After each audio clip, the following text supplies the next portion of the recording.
तो नमस्कार मेरे प्यारे बच्चों, स्वागत है आपके अपने YouTube channel the PCM vision में। प्यारे बच्चों, आज के इस वीडियो के माध्यम से हम लोग क्लास 12 हिस्ट्री के मोस्ट VVI 200 MCQ प्रश्नों को डिस्कस करेंगे, जो कि आप सभी के बोर्ड एग्जाम की दृष्टि से काफ़ी ज़्यादा इंपॉर्टेंट है और ये सब प्रश्न आप सभी के बोर्ड एग्जाम में आने की ज़्यादा से ज़्यादा चांसेस है। तो वीडियो पर आप लोग अंत तक बने रहें और चैनल पर पहली बार आएँ तो चैनल को सब्सक्राइब जरूर कीजिएगा। तो देखिए बच्चों, ये जो आपका क्वेश्चन है, ये क्वेश्चन आपका प्रीवियस ईयर मॉडल पेपर का क्वेश्चन है। देखिए, पिछला साल आपका 5-5 सेट मॉडल पेपर जारी हुआ था और प्रत्येक सेट में आपका 40 ऑब्जेक्टिव क्वेश्चन था, तो टोटल मिलाकर के 200 ऑब्जेक्टिव क्वेश्चन हो जाता है। देखिए, ये जो आपका पिछला साल जो चैप्टर से आपका ऑब्जेक्टिव क्वेश्चन पूछा गया था, वे सारे चैप्टर इस बार के भी सिलेबस में है, यानी कि इस बार भी उस चैप्टर से ऑब्जेक्टिव क्वेश्चन पूछे जा रहे हैं। तो ये काफी ज्यादा आप सभी के एग्जाम की दृष्टि से है, इसलिए आप लोग वीडियो पे अंत तक बने रहें और चैनल पे पहली बार आए हैं तो चैनल को सब्सक्राइब जरूर कीजिएगा। तो चलिए शुरू करते हैं। तो देखिए, सबसे पहले यहाँ पे हम लोग सेट 5 के क्वेश्चन को डिस्कस करेंगे, उसके बाद हम लोग यहाँ पे सेट 4, फिर सेट 3 और सेट फिर 2 और 1 के डिस्कस करेंगे, यानी कि टोटल यहाँ पे 5 सेटों का एक ही वीडियो में डिस्कस करने वाले हैं। ठीक है, तो देखिए, पहला जो क्वेश्चन आपका सेट 5 का कि लोथल की खोज किसने की, तो लोथल का खोज आपका SR राव ने किया था। ऑप्शन नंबर डी इसका करेक्ट आंसर होगा। और ये लोथल कौन सी नदी के किनारे स्थित है, तो याद रखिएगा ये भोगवा नदी के किनारे स्थित है। ठीक है, और लोथल यह आपका सिंधु घाटी सभ्यता का एक प्रमुख बंदरगाह था। उसके बाद देखिए, अगला क्वेश्चन आपका कि पुरोहित राजा का अवशेष किस नगर से प्राप्त हुआ है, तो पुरोहित राजा का अवशेष आपका ये मोहनजोदड़ो से प्राप्त हुआ है। ऑप्शन नंबर ये इसका करेक्ट आंसर होगा। उसके बाद देखिए, अगला क्वेश्चन आपका कि मौर्य साम्राज्य के प्रथम शासक कौन थे, तो मौर्य साम्राज्य के प्रथम शासक चंद्रगुप्त मौर्य थे और इसके अंतिम शासक कौन थे, तो इसे भी आप लोग याद रखिएगा, बृहदस्त मौर्य साम्राज्य के अंतिम शासक थे। उसके बाद देखिए, अगला क्वेश्चन आपका कि अर्थशास्त्र की रचयिता कौन थे, तो अर्थशास्त्र की रचना आपका विष्णुगुप्त ने किया था। ऑप्शन नंबर 20 का करेक्ट आंसर होगा। विष्णुगुप्त का ही नाम है आपका चाणक्य, कौटिल्य, ये तीनों एक ही व्यक्ति हैं। ठीक है, तो इसका सही उत्तर हो जाएगा ऑप्शन में विष्णुगुप्त है, तो ऑप्शन नंबर 20 का करेक्ट आंसर होगा। उसके बाद देखिए, अगला क्वेश्चन है आपका कि हड़प्पावासी तांबा कहां से प्राप्त करते थे, तो हड़प्पावासी तांबा आपका खेतड़ी से प्राप्त करते थे। ऑप्शन नंबर डी इसका करेक्ट आंसर होगा। और ये खेतड़ी आपका कौन से राज्य में स्थित है, तो ये आपका राजस्थान राज्य में स्थित है, जो कि तांबे के लिए प्रसिद्ध है। ठीक है, ऑप्शन नंबर डी इसका करेक्ट आंसर होगा। उसके बाद देखिए, अगला क्वेश्चन आपका कि धोलवीरा की खोज किस वर्ष हुई थी, तो धोलवीरा की खोज आपका 1990 में हुआ था। ऑप्शन नंबर डी इसका करेक्ट आंसर होगा। उसके बाद देखिए, नेक्स्ट क्वेश्चन आपका कि सिंधु घाटी सभ्यता में सोना किस स्थान से मिलता था, तो सिंधु घाटी सभ्यता के जो लोग थे, ये सोना आपका दक्षिण भारत से प्राप्त करते थे। ऑप्शन नंबर डी इसका सही उत्तर होगा। उसके बाद देखिए, अगला क्वेश्चन आपका कि शुंग वंश की स्थापना किसने किया था, तो शुंग वंश की स्थापना आपका पुष्यमित्र शुंग ने किया था।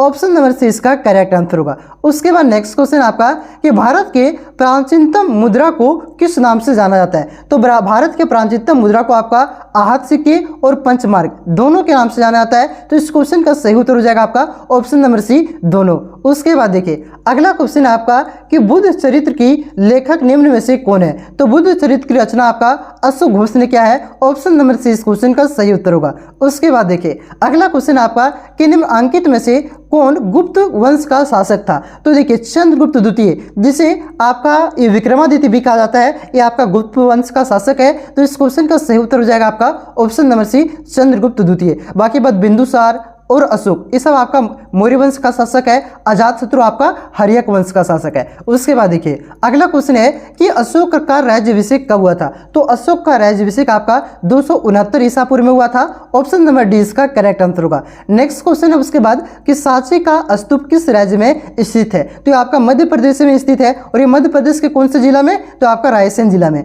उसके बाद देखिए, अगला क्वेश्चन आपका कि जातक कथा में किसके पूर्व जन्म की कथाएं संकलित है, तो इसमें आपका बुद्ध के पूर्व जन्म की कथाएं संकलित है। ऑप्शन नंबर ये इसका करेक्ट आंसर होगा। उसके बाद देखिए, अगला क्वेश्चन आपका कि जैन धर्म में पूर्ण ज्ञान के लिए क्या शब्द है, तो जैन धर्म में पूर्ण ज्ञान के लिए केवलीय शब्द का प्रयोग किया जाता है। ऑप्शन नंबर सी इस क्वेश्चन का सही उत्तर होगा। उसके बाद देखिए, अगला क्वेश्चन आपका कि महावीर के बचपन का नाम क्या था, तो महावीर के बचपन का नाम था आपका वर्धमान। ऑप्शन नंबर ये इसका करेक्ट आंसर होगा। और गौतम बुद्ध के बचपन का नाम क्या था, तो याद रखिएगा गौतम बुद्ध के बचपन का नाम सिद्धार्थ था। उसके बाद देखिए, अगला क्वेश्चन आपका कि महावीर का जन्म किस जनपद में हुआ? तो देखिए महावीर का जन्म आपका कहाँ पे हुआ था? तो ये वैशाली के, कहाँ पे? वैशाली के निकट कुंडल ग्राम में हुआ था, ठीक है। लेकिन यहाँ पे जनपद पूछ रहा है कि ये कौन से जनपद के अंतर्गत आता था? तो ये आपका उज्जैन जनपद के अंतर्गत आता था, जिसका राजधानी था वैशाली। उसी के निकट एक आपका कुंडल ग्राम एक स्थान का नाम है, वहीं पे आपका महावीर के जन्म हुआ था, ठीक है। तो इस क्वेश्चन का सही उत्तर हो जाएगा आपका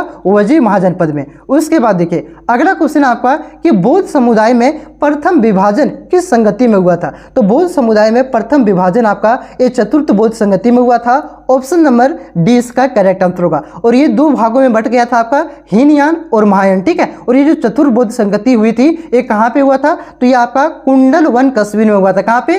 कुंडल वन कस्बी में हुआ था, जो कि आपका 100 ईस्वी में हुआ था। कब? 100 ईस्वी में हुआ था, जिसे पहली शताब्दी भी कहा जाता है, ठीक है। उसके बाद देखिए अगला क्वेश्चन आपका कि पंच महाव्रत संबंधित है निम्न में से?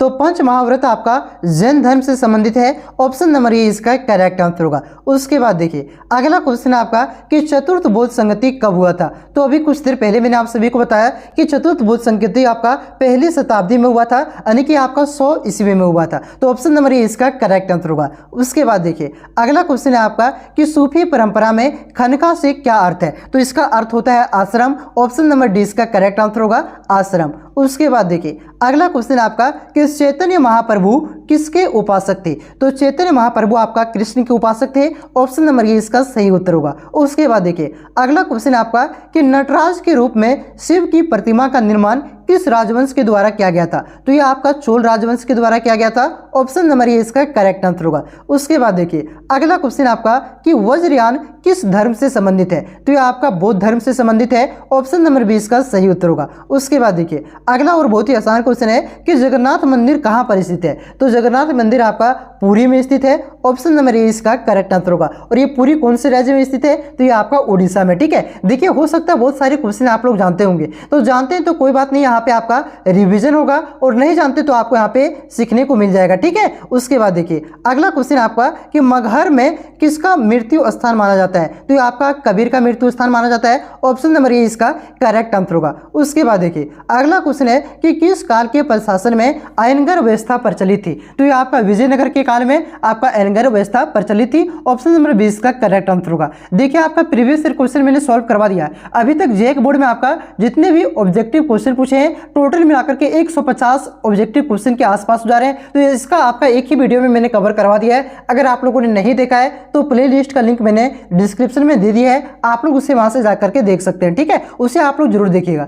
चलिए क्वेश्चन पे आते हैं। क्वेश्चन आपका कि तालीकोटा का युद्ध कब हुआ? तो तालीकोटा का युद्ध आपका 1565 में हुआ था, जिस युद्ध में आपका विजयनगर साम्राज्य का अंत हो गया था, ठीक है। तो ऑप्शन नंबर 20 का करेक्ट आंसर होगा। उसके बाद देखिए अगला क्वेश्चन आपका कि महानवमी डिब्बा किस साम्राज्य से संबंधित है? तो ये आपका विजयनगर साम्राज्य से संबंधित है। ऑप्शन नंबर ए इसका करेक्ट आंसर होगा। ये महानवमी डिब्बा क्या होता था? तो ये आपका राजा का महल होता था। उसके बाद देखिए अगला क्वेश्चन आपका कि देवराय द्वितीय किस साम्राज्य से के राजा थे? तो ये आपका विजयनगर साम्राज्य के राजा थे। ऑप्शन नंबर डी इसका करेक्ट आंसर होगा। उसके बाद देखिए अगला क्वेश्चन है आपका कि गोपुरम क्या है? तो गोपुरम आपका ये मंदिर के मुख्य प्रवेश द्वार है। तो इस क्वेश्चन का करेक्ट आंसर हो जाएगा मंदिर के चारदीवारी का मुख्य द्वार, ठीक है। ऑप्शन नंबर ए इसका करेक्ट आंसर होगा। उसके बाद देखिए अगला क्वेश्चन आपका कि अकबर के दरबारी इतिहासकार कौन थे? तो अकबर के दरबारी इतिहासकार कौन थे? तो अबुल फजल थे। ऑप्शन नंबर सी इसका करेक्ट आंसर होगा, जिन्होंने अकबरनामा की रचना किया है। अगला क्वेश्चन है कि इनमें से कौन सा फसल मूलतः भारत का नहीं है? तो इसका जो सही उत्तर हो जाएगा आपका ये सभी फसल आपका भारत का नहीं है। टमाटर भी आपका नहीं है, मक्का भी नहीं है, ठीक है। ये सभी फसल आपका भारत का नहीं है। ऑप्शन नंबर डी इसका करेक्ट आंसर होगा, सभी। उसके बाद देखिए अगला क्वेश्चन है आपका कि फतेहपुर सीकरी को राजधानी किसने बनाया था? तो ये आपका अकबर ने बनाया था। ऑप्शन नंबर 20 क्वेश्चन का सही उत्तर होगा। उसके बाद देखिए अगला क्वेश्चन है कि पानीपत का दूसरा युद्ध कब लड़ा गया था? तो ये आपका 1556 में लड़ा गया था अकबर और हेमू के बीच, ठीक है। उसके बाद देखिए अगला क्वेश्चन आपका कि मीर सैयद अली और अबुद समद जो प्रसिद्ध चित्रकार थे मुगल दरबार में किस शासक ने लाया था? तो इसे आपका हुमायूं ने लाया था। ऑप्शन नंबर डी इसका करेक्ट आंसर होगा। उसके बाद देखिए अगला क्वेश्चन है आपका कि जहांगीरनामा के लेखक कौन थे? तो ये जो जहांगीरनामा है ये आपका जहांगीर का आत्मकथा है, जो आपका जहांगीर ने खुद लिखा है, तो इस क्वेश्चन का सही उत्तर हो जाएगा आपका ऑप्शन नंबर डी, जहांगीर। उसके बाद देखिए अगला क्वेश्चन आपका कि अकबर ने मजहर की घोषणा कब की? तो अकबर ने मजहर की घोषणा 1579 ईस्वी में किया था, ऑप्शन नंबर 20 का सही उत्तर होगा। उसके बाद देखिए अगला क्वेश्चन आपका कि ताजमहल का निर्माण किसने करवाया था? तो ताजमहल का निर्माण आपका शाहजहां ने करवाया था, ऑप्शन नंबर सी इस क्वेश्चन का सही उत्तर होगा। उसके बाद देखिए अगला क्वेश्चन आपका कि जजिया प्रथा को किसने समाप्त किया था? तो अकबर ने समाप्त किया था कब? 1564 ईस्वी में। ठीक है, तो ये आपका सेट 5 का क्वेश्चन हुआ। अब चलिए हम लोग सेट 4 के क्वेश्चन को करते हैं। तो देखिए, तो पहला क्वेश्चन है बच्चों कि हड़प्पा की खोज किसने किया था? एक क्वेश्चन मैंने आपको पहले भी करवाया हुआ है और आज फिर से रिपीट हो रहा है, तो इसका जो सही उत्तर क्या हो जाएगा? दयाराम साहनी। कब किया था? तो याद रखिएगा 1921 ईस्वी में। ठीक है, उसके बाद देखिए अगला क्वेश्चन है कि तोलने की इकाई के रूप में सिंधुवासी किस अंक या उसके गुणक का व्यवहार करती थी? तो किस अंक या उसके गुणक का व्यवहार करते थे? 16 का। तो इस क्वेश्चन का right answer option number D हो जाएगा। उसके बाद देखिए अगला क्वेश्चन है कि हड़प्पा सभ्यता किस युग की सभ्यता है? तो जो हड़प्पा सभ्यता है आपका कांस्ययुगीन सभ्यता है, तो इस क्वेश्चन का right answer option number C हो जाएगा। उसके बाद नेक्स्ट क्वेश्चन है कि हड़प्पा किस नदी के किनारे स्थित है? तो जो हड़प्पा है बच्चों ये आपका रावी नदी के किनारे स्थित है, ऑप्शन नंबर सी इसका राइट आंसर हो जाएगा।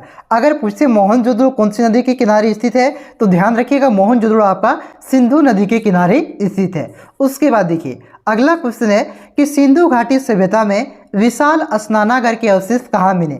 देखिए विशाल स्नानागार पूछे, अन्नागार पूछे, तो सबसे चौड़ी सड़कें पूछे, ये तीनों आपका कहाँ पे मिला है? तो ये तीनों आपका मोहनजोदड़ो में मिला हुआ है। तो इस क्वेश्चन का राइट आंसर क्या हो जाएगा? Option number C. उसके बाद अगला क्वेश्चन है कि सिंधु घाटी सभ्यता में सबसे विशाल नगर कौन सा था? तो सबसे विशाल नगर आपका मोहनजोदड़ो था, ऑप्शन नंबर 20 का करेक्ट आंसर होगा।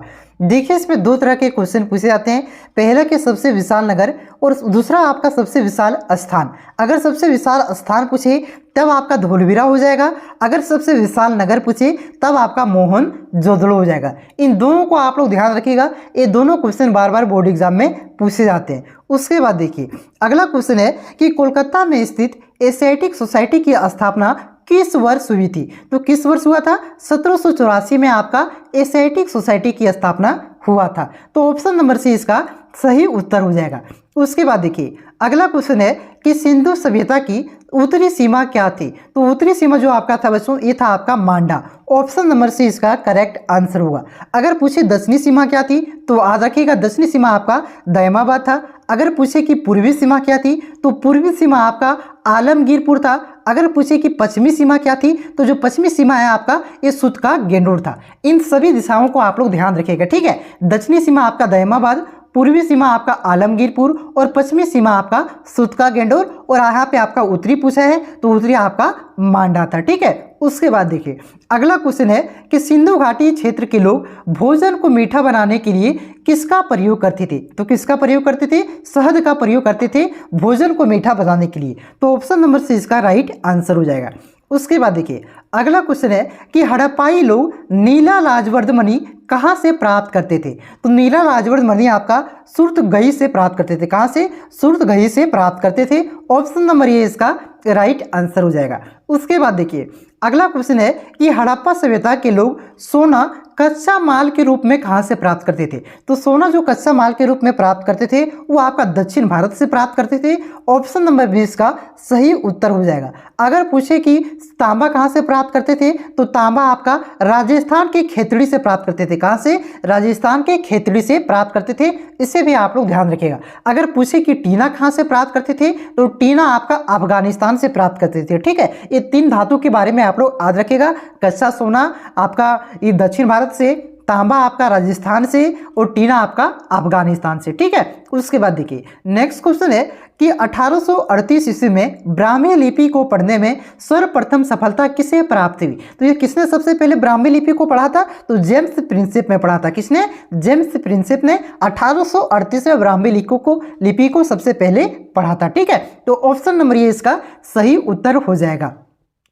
उसके बाद देखिए अगला क्वेश्चन है कि मौर्य काल में किस लिपि का प्रयोग सबसे सर्वाधिक हुआ था? तो सबसे ज्यादा किस लिपि का प्रयोग हुआ था? तो ब्राह्मी लिपि का प्रयोग हुआ था, ऑप्शन नंबर डी इसका सही उत्तर हो जाएगा।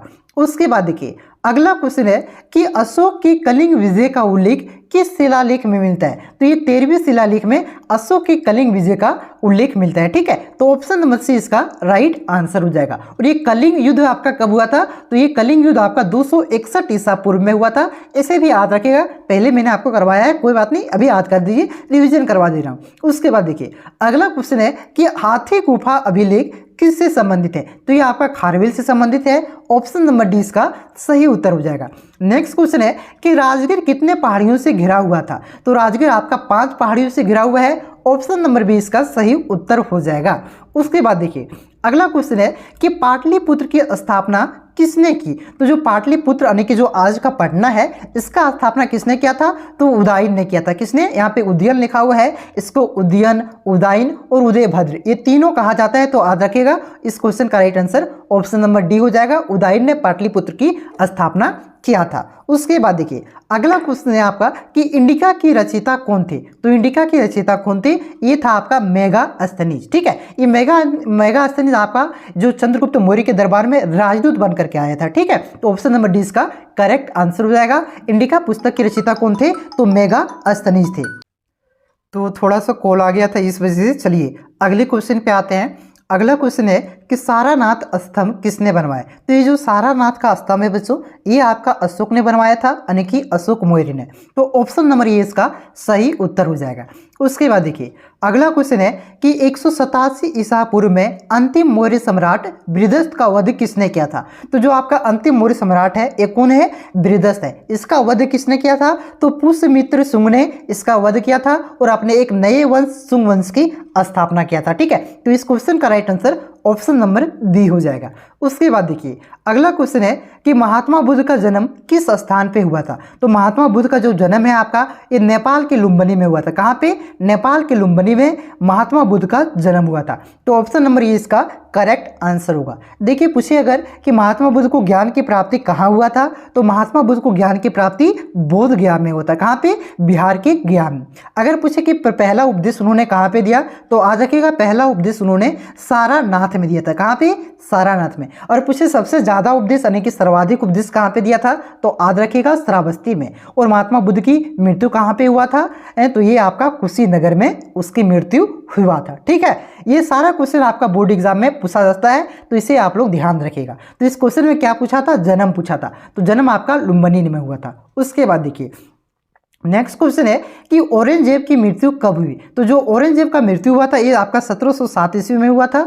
ऑप्शन नंबर ये इसका सही उत्तर होगा। उसके बाद देखिए अगला क्वेश्चन है कि दीपवंश और महावंश ग्रंथ किस देश से संबंधित है। तो जो दीपवंश और महावंश ग्रंथ है ये आपका श्रीलंका से संबंधित है। ऑप्शन नंबर डी इसका सही उत्तर होगा। उसके बाद देखिए अगला क्वेश्चन है कि महात्मा बुद्ध की शिक्षाएं किसमें संकलित है। तो जो महात्मा बुद्ध की शिक्षाएं हैं आपका ये सुत्त पिटक में संकलित है। किसमें, सुत्त पिटक में। तो ऑप्शन नंबर ये इसका करेक्ट आंसर होगा।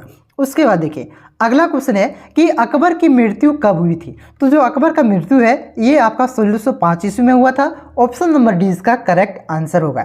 देखिए अकबर का जन्म कब हुआ था और कहाँ हुआ था, आप लोग कमेंट करके जरूर बताइए, क्योंकि ये अकबर का जन्म कब और कहाँ हुआ था एक क्वेश्चन आपका सब्जेक्टिव मॉडल पेपर में भी था। ठीक है, तो वहाँ पे मैंने बताया था, देखते कितना बच्चों को याद है, कमेंट करके जरूर बताइएगा।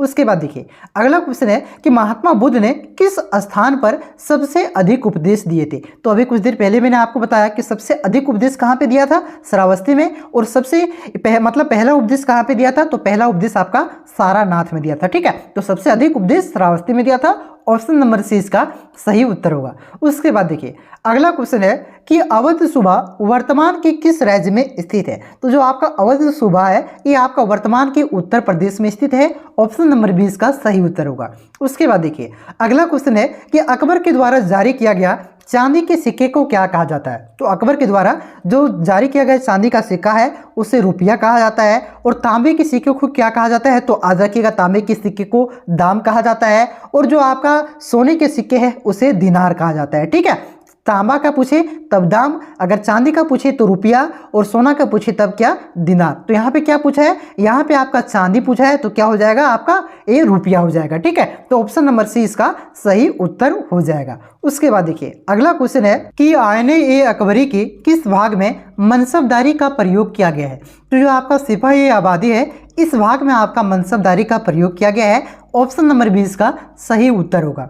उसके बाद देखिए नेक्स्ट क्वेश्चन है कि विजयनगर का अपने स्थापना से लेकर के पतन तक, यानी कि जब इसकी स्थापना हुआ था और जब इसका अंत हुआ तब तक किस साम्राज्य के साथ इसका संघर्ष चलते रहा था, यानी कि लड़ाई चलते रहा था। तो ये जो आपका बहमनी साम्राज्य है इसके साथ इसका संघर्ष चलते रहा था, इसके लड़ाई चलते रहा था। ठीक है, तो ऑप्शन नंबर सी इसका सही उत्तर हो जाएगा। यहाँ पे मैं थोड़ा कुछ रिवीजन करवा देता हूँ। देखिए कि विजयनगर साम्राज्य की स्थापना कब हुआ था, तो 1336 ईस्वी में हुआ था। किसने किया था, तो हरिहर और बुक्का नामक दो भाइयों ने किया था। और इसका अंत कब हुआ, तो 1565 का जो आपका तलीकोटा का युद्ध था इसी में इसका अंत हो गया था। ठीक है, तो इसे भी आप लोग याद रखिएगा।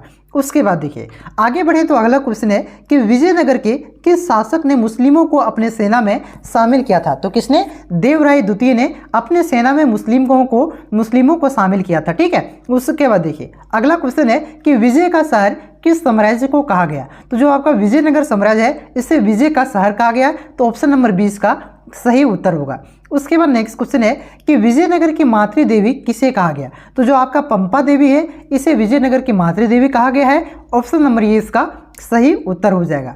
उसके बाद नेक्स्ट क्वेश्चन है कि बृहदेश्वर मंदिर कहाँ पर है। तो जो आपका बृहदेश्वर मंदिर है ये तंजावुर में स्थित है, ऑप्शन नंबर ये इसका सही उत्तर हो जाएगा।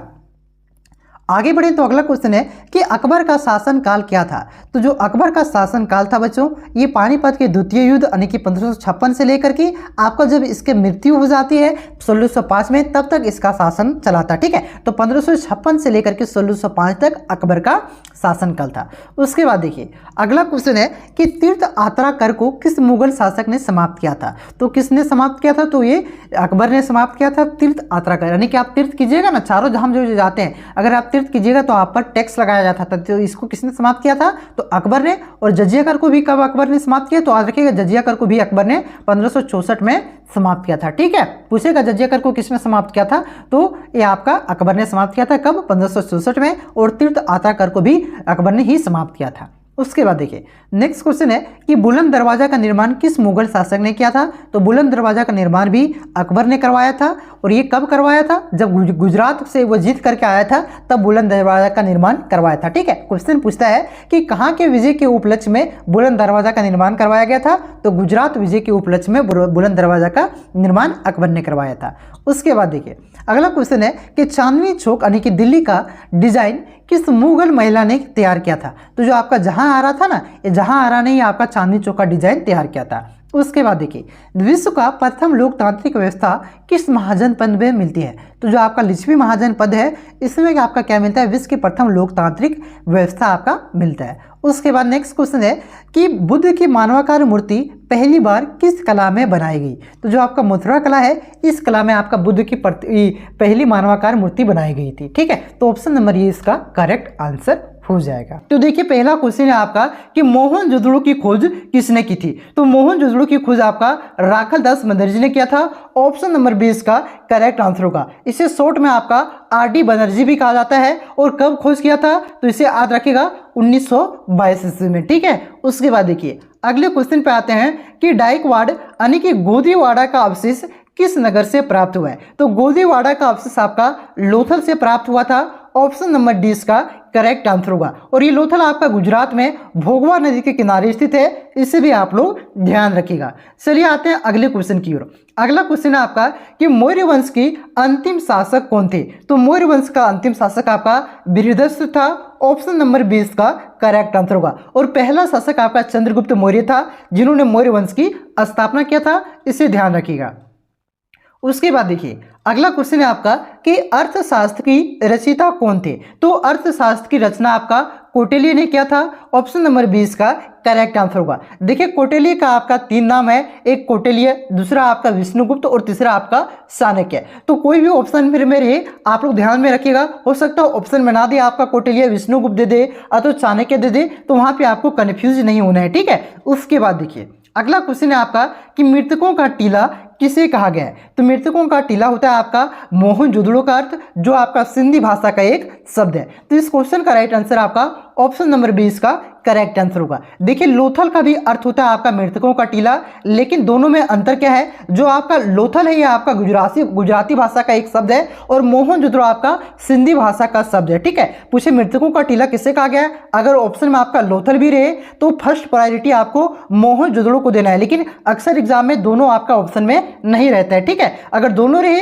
तो मोहनजोदड़ो पे ही आपको टिक करना है, उसी को फर्स्ट प्रायोरिटी देना है। दोनों आपका अक्सर नहीं रहेगा और नहीं रहने की संभावना है। ठीक है, चलिए आते हैं अगले क्वेश्चन की ओर। अगला क्वेश्चन है आपका कि हड़प्पा नगर की खोज किस वर्ष हुआ था। तो हड़प्पा की खोज आपका 1921 में हुआ था और किसने किया था, तो दयाराम साहनी ने किया था। इसे भी आप लोग ध्यान रखिएगा। उसके बाद देखिए अगला क्वेश्चन है आपका कि सिंधु घाटी सभ्यता में नृत्य करते हुए लड़की की मूर्ति किस स्थान से प्राप्त हुई है। तो कहां से प्राप्त हुआ था, तो यह आपका मोहनजोदड़ो से प्राप्त हुआ था।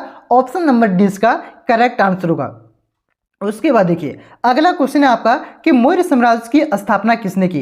तो कुछ देर पहले मैंने बताया कि मौर्य साम्राज्य की स्थापना चंद्रगुप्त मौर्य ने, जो आपका पहला शासक था, इन्होंने की थी। उसके बाद देखिए अगला क्वेश्चन आपका कि मौर्य साम्राज्य में प्रचलित मुद्रा का क्या नाम था। तो जो मौर्य साम्राज्य में आपका मुद्रा चलती थी, प्रचलित था, उसका नाम था आपका पंत। ठीक है, ऑप्शन नंबर 1 इसका करेक्ट आंसर होगा। चलिए आते हैं अगले क्वेश्चन की ओर। अगला क्वेश्चन है आपका कि मुद्रा राक्षस लेखक निम्न में से कौन है, यानी कि मुद्रा राक्षस जो पुस्तक है उसके लेखक कौन है, तो वह है आपका विशाखा दत्त। इन्होंने यह पुस्तक लिखा है, इसका option number D correct answer होगा। उसके बाद देखिए अगला क्वेश्चन है आपका कि निम्न अंकित में से कौन मौर्य शासक नहीं है। तो देखिए जो आपका अजातशत्रु है, अजातशत्रु आपका मौर्य शासक नहीं है, ये आपका हर्यक वंश का शासक था। कौन से वंश का शासक था, तो ये आपका हर्यक वंश का शासक था, इसलिए इस क्वेश्चन का right answer option number D हो जाएगा। देखिए यहाँ पे ये जो चंद्रगुप्त मौर्य था, कुछ देर पहले मैंने बताया कि ये पहला शासक था। बिंदुसार आपका जो है ये चंद्रगुप्त मौर्य का बेटा था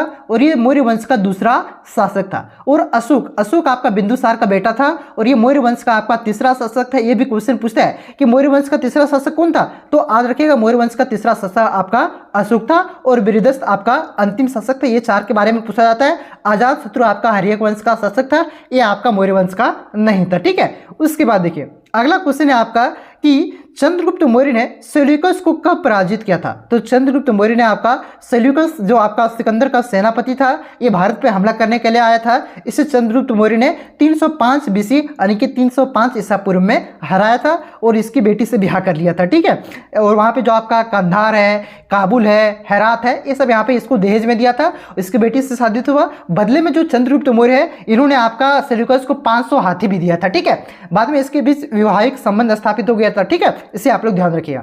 चलिए आते हैं अगले क्वेश्चन की ओर। अगला क्वेश्चन आपका है यहाँ पे कि अमरावती का स्तूप किस राज्य में स्थित है। तो नाम से पता चल रहा है अमरावती, आप लोग जानते होंगे जो अमरावती है आपका ये आंध्र प्रदेश का राजधानी है। ठीक है, तो आंध्र प्रदेश की राजधानी, तो ये कौन से राज्य में स्थित रहेगा, आंध्र प्रदेश में रहेगा ना जी। तो अमरावती का स्तूप आपका आंध्र प्रदेश में स्थित है। ऑप्शन नंबर 1 इसका करेक्ट आंसर होगा। क्वेश्चन आता है कि स्तूप का संबंध कौन से धर्म से है, तो याद रखिएगा बौद्ध धर्म से। ठीक है, उसके बाद देखिए अगला क्वेश्चन है आपका कि बुद्ध के पूर्व जन्म की कथाएं निम्नलिखित में से किस में संकलित है। बहुत बार करवाए हैं, तो जातक कथा में आपका बुद्ध के पूर्व जन्म की कथाएं संकलित है। उसके बाद देखिए अगला क्वेश्चन है आपका कि भोपाल की किस बेगम ने सांची के स्तूप के संरक्षण में योगदान दिया है। तो इसमें जो योगदान दिया है वो आपका शाहजहां बेगम और सुल्तान जहां बेगम, ये दोनों ने सांची के स्तूप के संरक्षण में योगदान दिया है। तो इस क्वेश्चन का right answer option number B और सी दोनों हो जाएगा, यानी कि ऑप्शन नंबर डी हो जाएगा। ऑप्शन नंबर डी इसका करेक्ट आंसर होगा।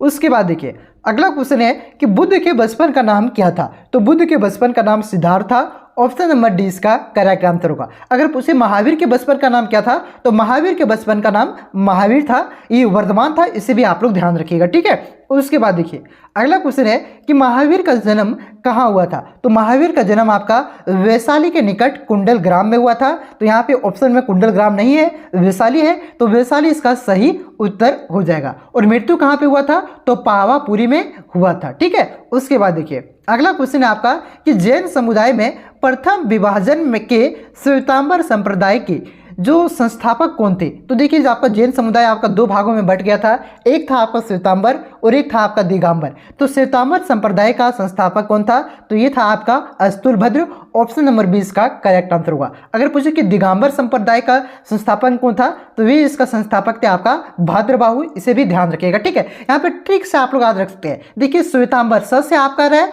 और इस स से आपका अस्तुलभद्र भी आ रहा है, ठीक है। तो स से आपका श्वेतांबर और स से आपका अस्तुलभद्र भी आ रहा है। तो इस प्रकार से आप लोग याद रखते हैं, कंफ्यूजन नहीं होगा। उसके बाद देखिए अगला क्वेश्चन आपका कि स्तूप संबंधित है निम्न में से। तो स्तूप अभी कुछ देर पहले मैंने बताया बौद्ध धर्म से संबंधित है। ऑप्शन नंबर सी इसका करेक्ट आंसर हो जाएगा। उसके बाद देखिए अगला क्वेश्चन कि कुंडलवन कश्मीर में चतुर्थ बौद्ध संगति किस शासक के काल में हुई थी? तो ये आपका कनिष्क के काल में हुआ था।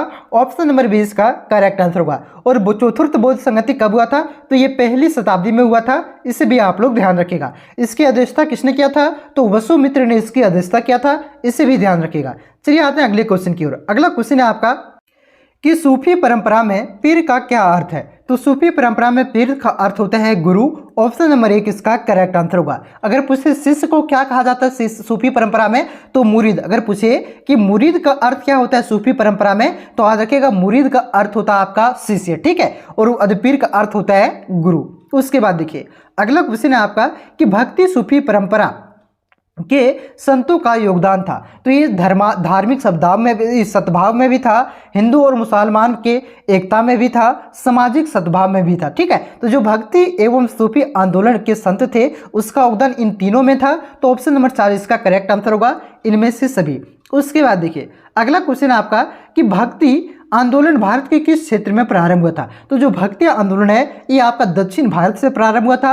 ऑप्शन नंबर 20 का करेक्ट आंसर होगा। और इसे दक्षिण भारत से उत्तर भारत कौन लेकर के आया था? तो रामानंद। कौन? रामानंद इसे दक्षिण भारत से उत्तर भारत लेकर के आया था। इसे ध्यान रखिएगा। उसके बाद देखिए अगला क्वेश्चन है आपका कि कीर्तन को प्रारंभ करने वाला संत का क्या नाम था? तो कीर्तन को किसने प्रारंभ किया था? तो चैतन्य महाप्रभु ने। ऑप्शन नंबर 20 का करेक्ट आंसर होगा। और चैतन्य महाप्रभु आपका बंगाल के प्रसिद्ध संत कवि थे। इसे भी आप लोग याद रखिएगा। उसके बाद देखिए अगला क्वेश्चन है आपका कि निजामुद्दीन औलिया किस सूफी सिलसिले से संबंधित है? तो जो आपका निजामुद्दीन औलिया है ये आपका चिश्ती सूफी सिलसिले से संबंधित है। इसलिए इस क्वेश्चन का राइट आंसर ऑप्शन नंबर 1 हो जाएगा। उसके बाद देखिए अगला क्वेश्चन है कि तालबंडी किस का जन्म स्थान है? तो ये गुरु नानक का जन्म स्थान है। ऑप्शन नंबर 20 का करेक्ट आंसर होगा। तालबंडी कौन से देश में स्थित है? आप लोग कमेंट करके जरूर बताइएगा, ठीक है। उसके बाद देखिए अगला क्वेश्चन है आपका कि किस काल में प्रशासन में नयनगर व्यवस्था एवं अयनगर व्यवस्था प्रचलित थी? तो नयनगर और अयनगर व्यवस्था के बारे में आपका सब्जेक्टिव में भी क्वेश्चन था। ये जो व्यवस्था थी आपका, ये आपका विजयनगर काल में यानी कि विजयनगर साम्राज्य में प्रचलित था, ठीक है। ऑप्शन नंबर 20 का करेक्ट आंसर होगा। उसके बाद देखिए अगला क्वेश्चन है कि 1565 ईस्वी में कौन सा प्रसिद्ध युद्ध हुआ था? तो जो आपका तालीकोटा का युद्ध है ये 1565 ईस्वी में हुआ था। ऑप्शन नंबर 1 इसका करेक्ट आंसर होगा। और ये तालीकोटा के युद्ध से ये आपका विजयनगर साम्राज्य का अंत हो गया था। उसके बाद देखिए अगला क्वेश्चन है कि विजयनगर साम्राज्य की स्थापना कब हुई? तो विजयनगर साम्राज्य की स्थापना आपका 1336 में हुआ था। और किसने किया था? हरिहर और बुक्का नामक 2 भाइयों ने किया था, ठीक है। उसके बाद देखिए और ये कौन से वंश से संबंधित था? हरिहर और बुक्का पूछता है, तो इसे भी याद रखिएगा, ये संगम वंश से संबंधित है, हरिहर और बुक्का। उसके बाद देखिए अगला क्वेश्चन है कि कृष्णदेव राय किस साम्राज्य के राजा थे? तो कृष्णदेव राय आपका विजयनगर साम्राज्य के राजा थे। और ये विजयनगर साम्राज्य का सबसे प्रतापी शासक था। इसे भी आप लोग ध्यान रखिएगा, ठीक है। ऑप्शन नंबर 20 का करेक्ट आंसर होगा। पूछ देता है क्वेश्चन कि विजयनगर साम्राज्य की सबसे प्रतापी यानी कि योग्य शासक कौन था? तो कृष्णदेव राय। उसके बाद देखिए अगला क्वेश्चन है कि प्रसिद्ध ऐतिहासिक स्थल हम्पी किस जिले में स्थित है? तो जो आपका हम्पी है ये आपका बेल्लारी जिले में, किसमें? बेल्लारी जिले में स्थित है। ऑप्शन नंबर 20 का करेक्ट आंसर होगा। अगला क्वेश्चन है आपका कि कृष्णदेव राय के दरबार में अष्टदिग्गज कौन थे? तो कृष्णदेव राय के दरबार में जो अष्टदिग्गज थे वे आपका 8 तेलुगु कवि थे। 8 तेलुगु कवि इसका करेक्ट आंसर होगा। देखिए जो कृष्णदेव राय के दरबार में आपका जो अष्टदिग्गज थे ये अष्टदिग्गज आपका 8 तेलुगु कवि थे। और इसमें एक आपका प्रसिद्ध तेलुगु कवि था तेनालीराम। तेनालीराम आप लोग बचपन में देखे कि नहीं देखे? जी हाँ, तो क्वेश्चन बोर्ड एग्जाम में पूछता है आपका ये कि तेनालीराम किसके दरबार में था? तो ये कृष्णदेव राय के दरबार में था। इसे ध्यान रखिएगा। उसके बाद देखिए अगला क्वेश्चन आपका कि विजयनगर की स्थापना किसने की थी? तो कुछ देर पहले बताया हरिहर और बुक्का नामक 2 भाइयों ने किया था। उसके बाद देखिए अगला क्वेश्चन है कि अकबरनामा की रचना किसने की? तो अबुल फजल ने किया था और ये अकबर के दरबार में एक इतिहासकार थे और ये 9 रत्नों में भी शामिल था। ठीक है, तो इस क्वेश्चन का right answer option number D हो जाएगा। उसके बाद देखिए अगला क्वेश्चन है आपका कि पानीपत का प्रथम युद्ध कब लड़ा गया? तो पानीपत का प्रथम युद्ध आपका 1526 में लड़ा गया था। किसके किसके बीच? तो बाबर और इब्राहिम लोदी के बीच, जिसमें बाबर जीत जाता है और इस युद्ध के बाद ही भारत में आपका मुगल वंश की स्थापना होती है। अगला क्वेश्चन देखिए, अगला क्वेश्चन आपका आईने अकबरी कितने भागों में विभक्त है? तो आईने अकबरी आपका 5 भागों में विभक्त है। ऑप्शन नंबर डी इसका करेक्ट आंसर होगा। उसके बाद नेक्स्ट क्वेश्चन है कि अकबर का वित्त मंत्री कौन था? तो अकबर का वित्त मंत्री आपका टोडरमल था। ऑप्शन नंबर सी इसका करेक्ट आंसर होगा। क्वेश्चन ये घुमा करके पूछेगा कि अकबर के प्रशासकों का अध्यक्ष कौन था? प्रशासनिक विभाग का अध्यक्ष कौन था? तो यही आपका टोडरमल था। यही सारा कुछ देखता था। ठीक है, ऑप्शन नंबर सी इसका करेक्ट आंसर होगा और ये आपका जो 9 रत्न था अकबर का उसमें शामिल था। ठीक है, उसके बाद देखिए अगला क्वेश्चन है आपका, उसके बाद अगला क्वेश्चन है कि तंबाकू पर किस शासक ने प्रतिबंध लगाया था, बैन लगाया था? तो किसने लगाया था? तो जहांगीर ने लगाया था। ऑप्शन नंबर डी इसका करेक्ट आंसर होगा। और किसने पहली बार सेवन किया था? तो अकबर ने पहली बार सेवन किया था। इसे भी ध्यान रखिएगा। देखिए मैं जितना भी पॉइंट आप सभी को बताते जा रहा हूँ ये आपके बोर्ड एग्जाम की दृष्टि से काफी ज्यादा इंपॉर्टेंट है। ठीक है, आप प्रीवियस ईयर क्वेश्चन को उठा करके देखिए, जो रिलेटेड पॉइंट बताते जा रहा हूँ ये सारा पूछा हुआ है और पूछे जाने की संभावना इसलिए मैं बताते चल रहा हूँ। ठीक है, इसे ध्यान जरूर रखिएगा, आप लोग नोट डाउन करते चलिए। चलिए आते हैं अगले क्वेश्चन की ओर कि मुगल काल में सर्वाधिक उपजाऊ भूमि को क्या कहा जाता था? तो जो मुगल काल है इसमें जो सर्वाधिक उपजाऊ होती थी, जिसमें सबसे ज्यादा फसल का उत्पादन होता था, उसे पोजल क्या पोजल भूमि कहा जाता था। यहाँ पे पोलज लिखा हुआ है तो सुधार लीजिएगा, पोजल क्या पोजल भूमि कहा जाता था, ध्यान रखिएगा। ठीक है, देखिए आपको मुगल काल में जो भूमि थी इसे 4 भागों में बांटा गया था, जिसमें प्रति वर्ष खेती होता था।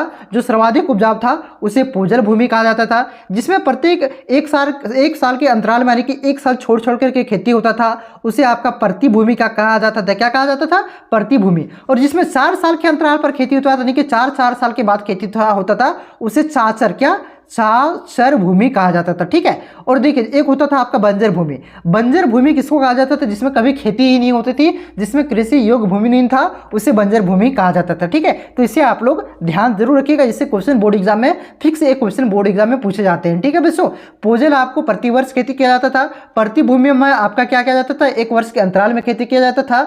आपका चाचल में क्या किया जाता? चाचल में आपका 4 वर्ष के अंतराल में खेती किया जाता था और बंजर भूमि में आपका खेती नहीं किया जाता था। उसके बाद देखिए अगला क्वेश्चन है कि मुगल काल में साम्राज्य की आय की सर्वाधिक महत्वपूर्ण साधन क्या है? तो जो आपका था यानी कि सबसे ज्यादा राजस्व उसे कहां से प्राप्त होता था?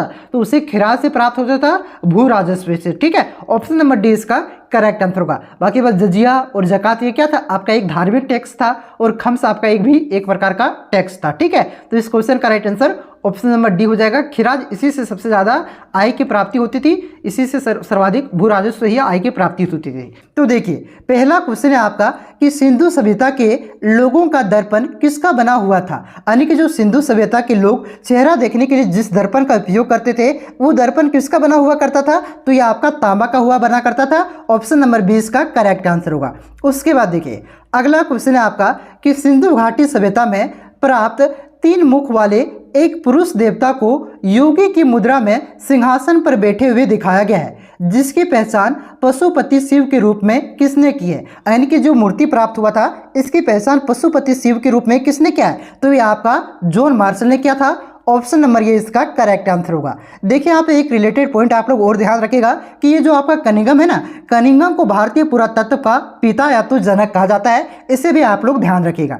उसके बाद देखिए अगला क्वेश्चन है कि हड़प्पा सभ्यता का सबसे बड़ा नगर कौन था? तो हड़प्पा सभ्यता का सबसे बड़ा नगर आपका मोहनजोदड़ो था। एक कई बार हम लोगों ने डिस्कस कर लिया। ठीक है, तो इस क्वेश्चन का right answer option number A होगा। उसके बाद देखिए अगला क्वेश्चन है आपका कि सिंधु घाटी सभ्यता में हल के प्रमाण किस स्थान से प्राप्त हुए हैं? तो सिंधु घाटी सभ्यता में आपका हल का प्रमाण आपका कालीबंगा से प्राप्त हुआ है। ऑप्शन नंबर सी इसका करेक्ट आंसर होगा। और ये कालीबंगा आपका राजस्थान में स्थित है, इसे भी आप लोग ध्यान रखिएगा। और यहाँ से और भी जो सामान प्राप्त हुए हैं इसे आप लोग ध्यान से सुनिए और उसे भी आप लोग याद रखिएगा। अगर पूछे जोता हुआ खेत कहाँ से प्राप्त हुआ है तो ये भी आपका कालीबंगा से प्राप्त हुआ है। पूछे चूड़ी कहाँ से प्राप्त हुआ है, तो हवन कुंड कहाँ से प्राप्त हुआ है, तो अलंकृत ईंट कहाँ से प्राप्त हुआ है, तो ये सभी जितना मैंने आप सभी बताया ये सभी आपका कालीबंगा से प्राप्त हुआ है। और यहाँ से क्वेश्चन बार बार बोर्ड एग्जाम में पूछा जाता है, इसे आप लोग ध्यान रखिएगा। ठीक है, उसके बाद देखिए अगला क्वेश्चन है कि हड़प्पा और मोहनजोदड़ो के बीच की दूरी कितनी है। तो हड़प्पा और मोहनजोदड़ो के बीच की दूरी 483 किलोमीटर है। ऑप्शन नंबर बी इसका करेक्ट आंसर होगा। अब यहाँ पे बहुत सारे बच्चे गूगल में सर्च किए होंगे तो उसको वहाँ पे मिला होगा 683 किलोमीटर, ठीक है। तो ये इसका सही उत्तर नहीं होगा, 483 इसका सही उत्तर होगा।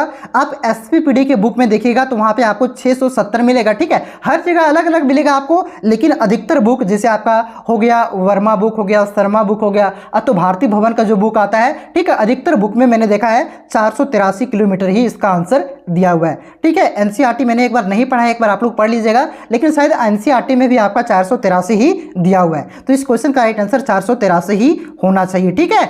उसके बाद देखिए अगला क्वेश्चन है कि सिंधु घाटी सभ्यता की जुड़वा राजधानी थी।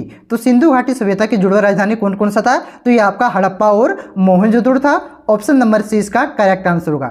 उसके बाद देखिए अगला क्वेश्चन है कि निम्नलिखित में से किस पदार्थ का उपयोग हड़प्पा काल में मुद्राओं के निर्माण में मुख्य रूप से किया गया था? यानी कि जो आपका हड़प्पा सभ्यता था इसमें मुद्राओं के निर्माण में किस पदार्थ का प्रयोग किया जाता था? तो सेलखड़ी का प्रयोग किया जाता था।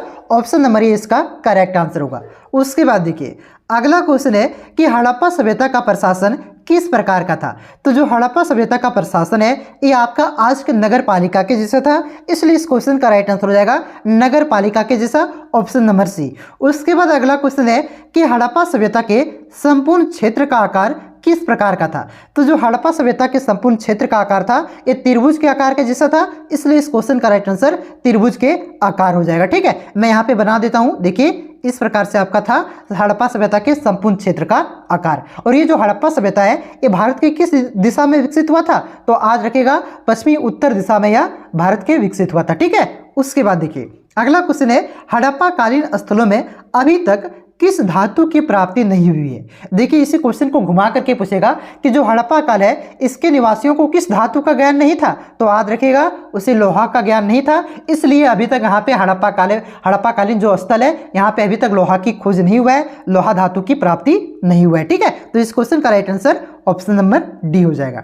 उसके बाद देखिए अगला क्वेश्चन आपका कि मौर्य साम्राज्य की स्थापना किसने की? तो मौर्य साम्राज्य की स्थापना आपका चंद्रगुप्त मौर्य ने किया था। और कब किया था?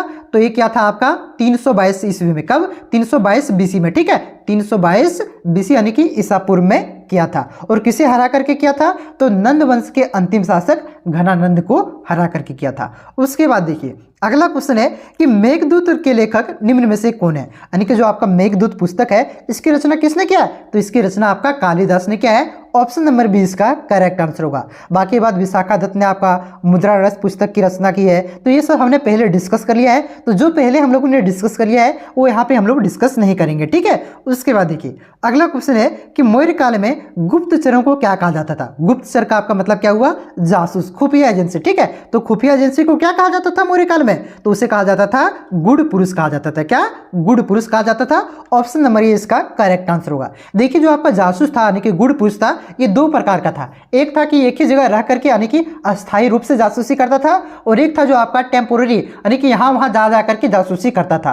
तो जो एक ही जगह रह करके जासूसी करता था उसे कहा जाता था क्या? संस्था कहा जाता, ठीक है। और जो यहाँ वहाँ जा करके जासूसी करता था यानी कि एक जगह टिक करके जासूसी नहीं करता था उसे कहा जाता था संचार। इससे भी ध्यान रखिएगा, ठीक है। ये भी क्वेश्चन बोर्ड एग्जाम में पूछा जाता है। उसके बाद देखिए अगला क्वेश्चन है कि मौर्य वंश की स्थापना कब की गई? तो अभी कुछ देर पहले मैंने आप सभी को बताया कि जो मौर्य वंश की स्थापना है ये 322 ईसा पूर्व में हुआ था। और किसने किया था? तो चंद्रगुप्त मौर्य ने किया था। क्या? तो इस क्वेश्चन का right answer option number A हो जाएगा। उसके बाद देखिए अगला क्वेश्चन है कि मेगास्थनीज की पुस्तक को किस नाम से जाना जाता है? तो पहले भी मैंने आपको बताया कि जो आपका इंडिका पुस्तक है उसकी रचना किसने किया था? तो मेगास्थनीज ने किया था। और ये चंद्रगुप्त मौर्य के दरबार में राजदूत बन करके आया था। और इस पुस्तक से आपका मौर्यकालीन साम्राज्य के बारे में जानकारी मिलती है, ठीक है। उसके बाद देखिए अगला क्वेश्चन है कि कौशल की राजधानी कहाँ थी? तो जो आपकी कौशल है इसकी राजधानी कहाँ थी? तो ये आपका श्रावस्ती था, ठीक है। और पूछे मगध की राजधानी कहाँ थी? तो मगध की राजधानी आपका कहाँ था?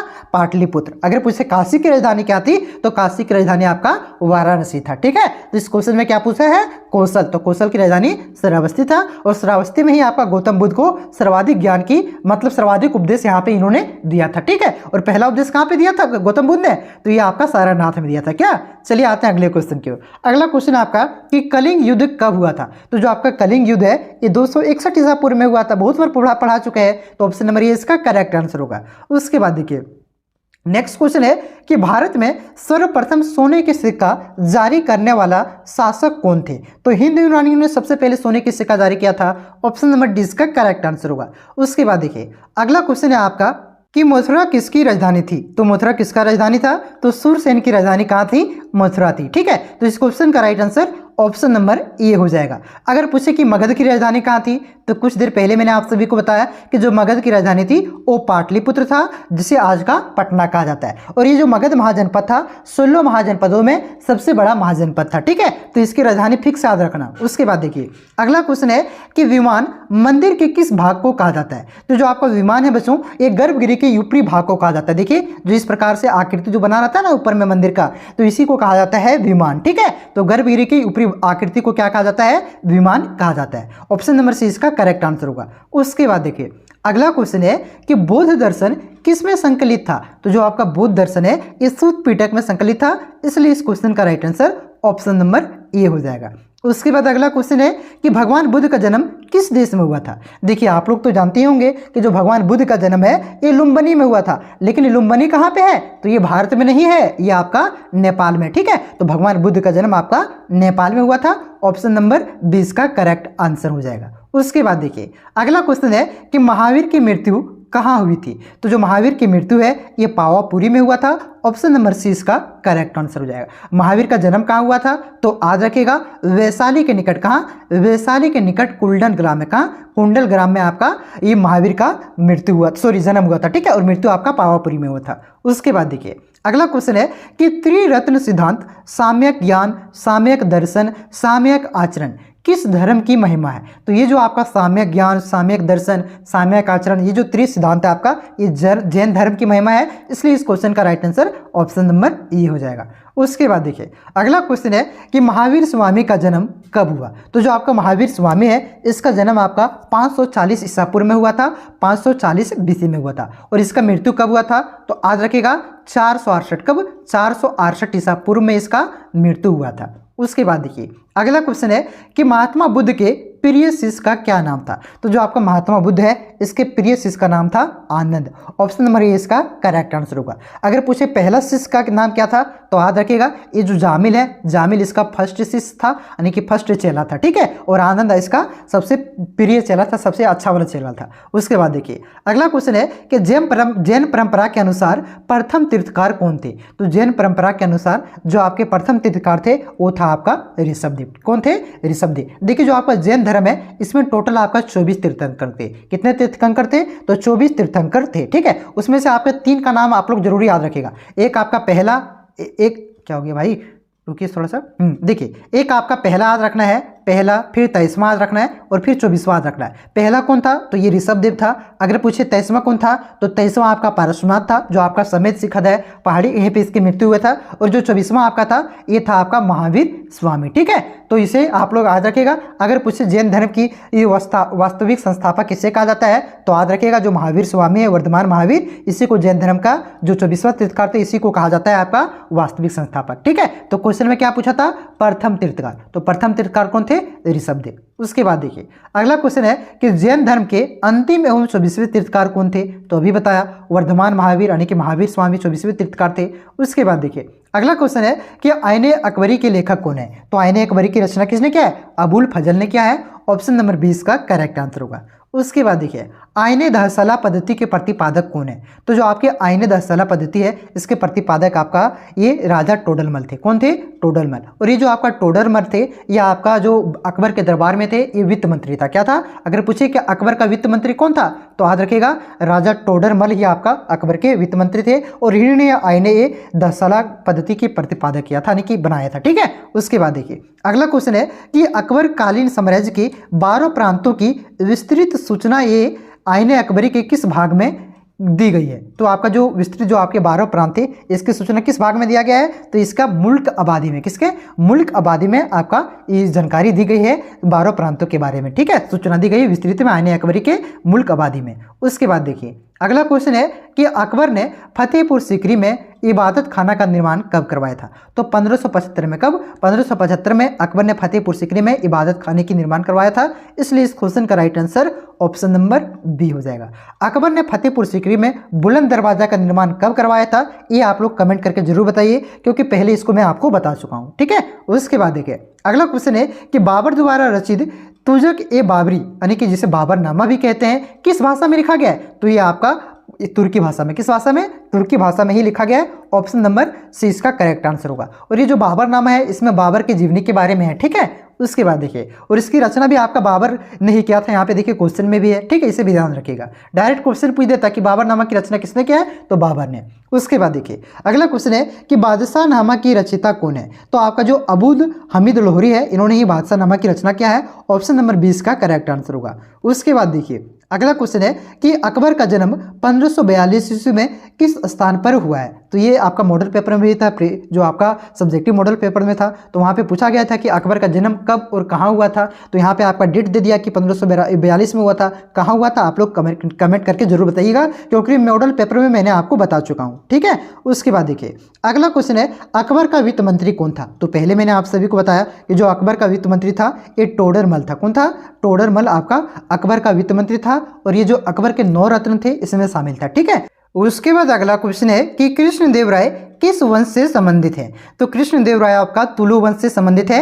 ऑप्शन नंबर सी इसका करेक्ट आंसर होगा। और ये कृष्णदेव राय किस साम्राज्य के राजा थे, तो विजयनगर साम्राज्य की राजा थे। और ये विजयनगर साम्राज्य की स्थापना किसने किया था, तो हरिहर और बुक्का नामक 2 भाइयों ने किया था। और कब किया था, तो 1336 ईस्वी में किया था। और ये अगर पूछे कि हरिहर और बुक्का कौन से वंश से संबंधित है, तब हरिहर और बुक्का आपका संगम वंश से, कौन से वंश से, संगम वंश से संबंधित है। ठीक है, और कृष्णदेव राय आपका तुलु वंश से। उसके बाद देखिए अगला क्वेश्चन है कि विजयनगर साम्राज्य का सर्वश्रेष्ठ शासक कौन था, तो विजयनगर साम्राज्य का सर्वश्रेष्ठ शासक आपका कृष्णदेव राय था।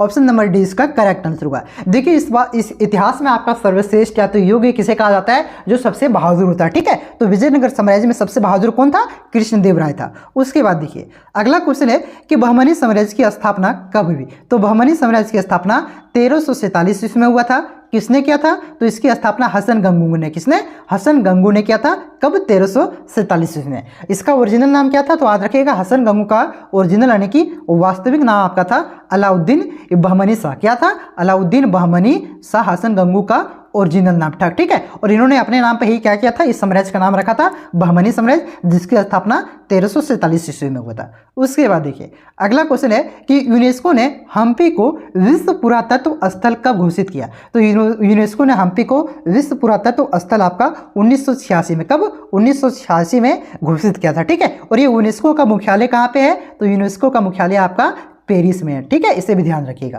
देखिए पहला क्वेश्चन है आपका कि हड़प्पा वासी किस वस्तु के उत्पादन में सर्वप्रथम थे, यानी कि जो हड़प्पा के निवासी थे वो किस वस्तु का उत्पादन सबसे ज्यादा करते थे, तो कपास का। ठीक है, ऑप्शन नंबर सी इसका करेक्ट आंसर होगा। उसके बाद देखिए अगला क्वेश्चन आपका कि कार्बन डेटिंग के आधार पर विकसित हड़प्पा काल कब से कब तक माना जाता है, तो कार्बन डेटिंग के आधार पर विकसित हड़प्पा काल आपका 2600 ईसा पूर्व से लेकर के 1900 ईसा पूर्व तक माना जाता है। ऑप्शन नंबर 20 का करेक्ट आंसर होगा एनसीईआरटी के अनुसार। अगर आप एसबीबीडी का बुक पढ़ रहे हैं तो आप इंटरनेट पे सर्च करेंगे तो आपको मिलेगा 2500, कितना, 2500 बीसी से लेकर के आपका 2500 बीसी से लेकर के आपका 1750 बीसी तक। ठीक है, तो आपको एनसीईआरटी पे ज्यादा ध्यान देना है, क्योंकि एनसीईआरटी का ज्यादा मायने है। ठीक है, इस पे आपको ज्यादा ध्यान नहीं देना है। अगर ये ऑप्शन आपका 2600 से लेकर के 1900 ईसा पूर्व ना रहे तब आपको इसको टिक करना है। ठीक है, लेकिन एनसीईआरटी के अनुसार आपको चलना है। एनसीईआरटी में आपका 2600 से लेकर के 1900 ईसा पूर्व दिया गया है, इसलिए इस क्वेश्चन का राइट आंसर ऑप्शन नंबर 20 सही होगा। उसके बाद देखिए अगला क्वेश्चन आपका कि सिंधु सभ्यता में गुजरात में बंदरगाह कौन सा था? तो कौन सा बंदरगाह था आपका? लोथल। लोथल जो बंदरगाह था ये आपका गुजरात में स्थित है और सिंधु घाटी सभ्यता का एक महत्वपूर्ण बंदरगाह था। ठीक है, ऑप्शन नंबर ए इसका करेक्ट आंसर होगा। उसके बाद देखिए अगला क्वेश्चन आपका कि मोहनजोदड़ो कहाँ स्थित है? तो मोहनजोदड़ो आपका पाकिस्तान में स्थित है। ऑप्शन नंबर सी इसका करेक्ट आंसर होगा। अगर पूछे पाकिस्तान के कहाँ पे, तो ये पाकिस्तान के सिंध प्रांत के आपका लरकाना जिला में, कहाँ पे? लरकाना जिला में स्थित है। इसे भी आप लोग ध्यान रखिएगा। उसके बाद देखिए अगला क्वेश्चन है आपका कि सिंधु सभ्यता के घर किसके बनाए जाते थे? तो जो सिंधु सभ्यता में घर बनाए जाते थे वो ईंटों से बनाए जाते थे, पक्के ईंटों से। ठीक है, ऑप्शन नंबर ए इसका करेक्ट आंसर होगा, ईंट से। देखिए सिंधु सभ्यता सोचिए जो आज से लगभग 4 से 5,000 साल पहले एग्जिस्ट करता था, वहां के जो घर थे वो पहले आपका पक्के ईंट से बनाए जाते थे। लेकिन आज भी अगर आप गाँव में जाइएगा तो आज भी घर मिट्टी से बनाए जाते हैं। सोचिए कितना विकसित था आपका सिंधु घाटी सभ्यता। ठीक है,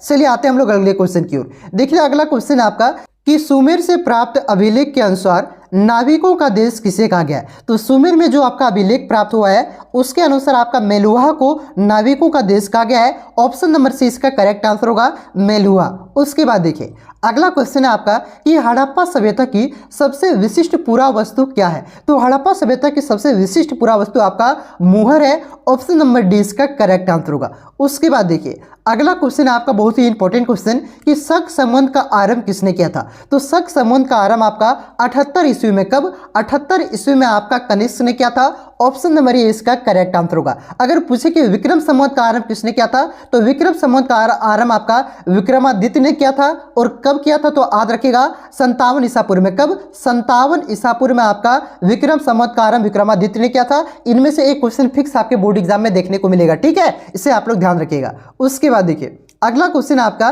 कि निम्नलिखित में से भूमि अनुदान की प्रथा किसने आरंभ किया था? तो सबसे पहले आपका भूमि अनुदान की प्रथा आपका सातवाहन वंश ने आरंभ किया था। ऑप्शन नंबर बी इसका करेक्ट आंसर होगा। ठीक है, ऑप्शन नंबर बी इसका करेक्ट आंसर होगा, सातवाहन। सातवाहन से रिलेटेड एक और क्वेश्चन पूछता है कि जो आपका सीसा का सिक्का किसने जारी किया था? तो याद रखिएगा सातवाहन नहीं, आपका शीशे के सिक्के को जारी किया था। ठीक है, उसके बाद देखिए अगला क्वेश्चन आपका कि अरबों ने सिंध पर कब विजय प्राप्त किया था? तो जो अरब है, अरब के जो मोहम्मद बिन कासिम थे, इन्होंने सिंध पर आपका 712 ईस्वी में, कब? 712 ईस्वी में विजय प्राप्त किया था। ऑप्शन नंबर ए इसका करेक्ट आंसर होगा। किसने प्राप्त किया था? तो याद रखिएगा मोहम्मद बिन कासिम जो अरब के थे। ठीक है, उसके बाद देखिए अगला क्वेश्चन यहाँ पे हैंसांग होगा। हैंसांग किसके दरबार में भारत आया था? तो हैंसांग आपका हर्षवर्धन, किसके दरबार में? हर्षवर्धन के दरबार में भारत आया था।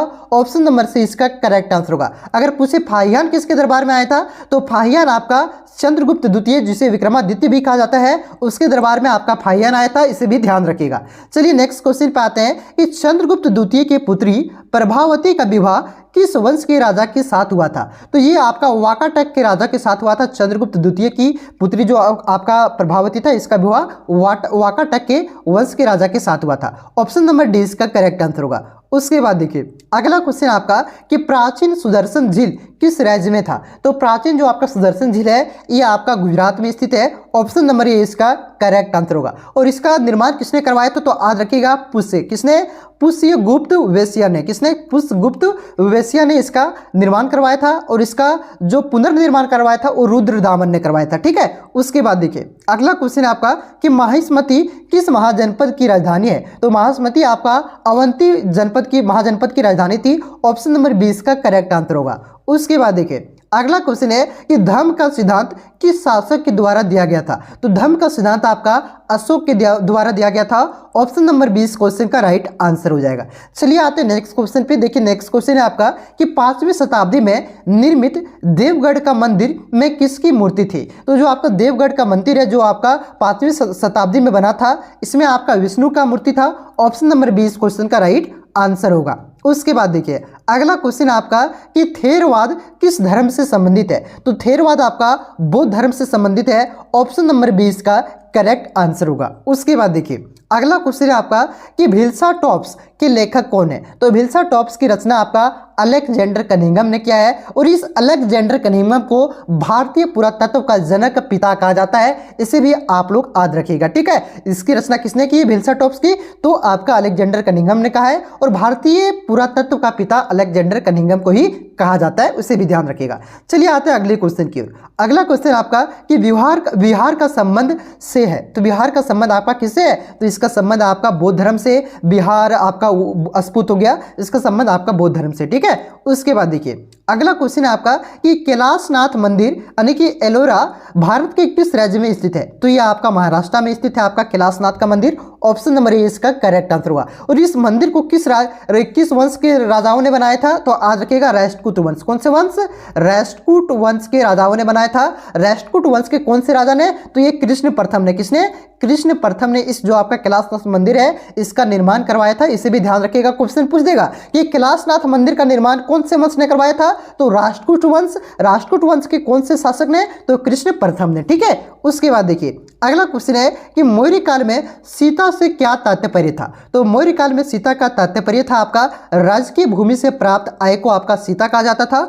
ऑप्शन नंबर सी इसका करेक्ट आंसर होगा। उसके बाद देखिए अगला क्वेश्चन है आपका कि सूफी आंदोलन मूलतः कहाँ से प्रारंभ हुआ? तो सूफी आंदोलन ये आपका पर्सिया से प्रारंभ हुआ था, जिसे फारस भी कहा जाता है। ऑप्शन नंबर डी इसका करेक्ट आंसर होगा। जो आपका आज का ईरान है ना, उसे ही पहले आपका फारस तो पर्सिया कहा जाता था। इसे भी आप लोग ध्यान रखिएगा। उसके बाद देखिए अगला क्वेश्चन आपका कि शंकराचार्य का मत निम्न में से कौन सा है? तो बहुत ही इंपॉर्टेंट क्वेश्चन है। शंकराचार्य का मत था आपका अद्वैतवाद। क्या था?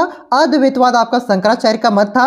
ऑप्शन नंबर बी इसका करेक्ट आंसर होगा। अगर पूछे कि द्वैतवाद किसका मत था तो आज रखेगा माधवाचार्य का मत आपका द्वैतवाद था।